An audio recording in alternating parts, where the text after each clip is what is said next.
As we wrap up the year, we look back at the big stories of 2021. And one story many Southwest Virginians can't forget is the devastating flooding in Hurley. 4 months since that storm, residents say it will forever be the worst day of their lives. Kelly Grossfield spoke with one woman whose home was swept away by the water, with her still inside.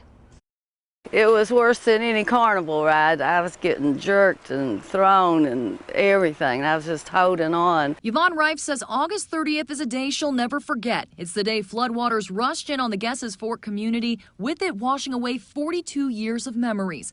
Those memories kept in her home, which sat near the mouth of the road. That is until strong waters swept the home from its foundation. With water rising, Yvonne and her dog Lucy took action. We got up in the attic and sit down. And my cat, when everything glass breaking, everything buckling, and just, it was terrible sounding. She says she sat on the pull-down ladder and wrapped her legs around the rungs as her house began to shake and eventually move. Water was starting to get in, and then there was this big jolt, and I gasped, and the house started floating. This home smashed into the railroad overpass was one of the first sights we saw on August 31st in Hurley. This was Yvonne's home. It's a day many remember. Tamsy Coleman said she was on her way to work, but she never made it. There was mud, water in the road, and then it just, boom, it started coming everywhere. Rocks bigger than any vehicle I've ever laid my eyes on.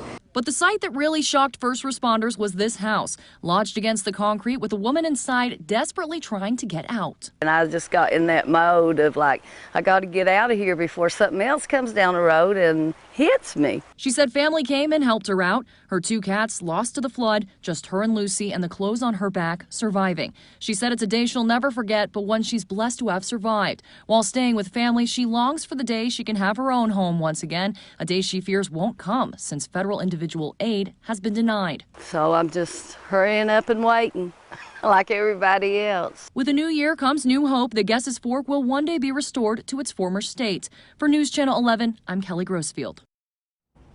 Local lawmakers are also weighing in on the lack of federal assistance in the recovery efforts. For an in-depth look into their thoughts, head over to WJHL.com. That story can be found on our homepage.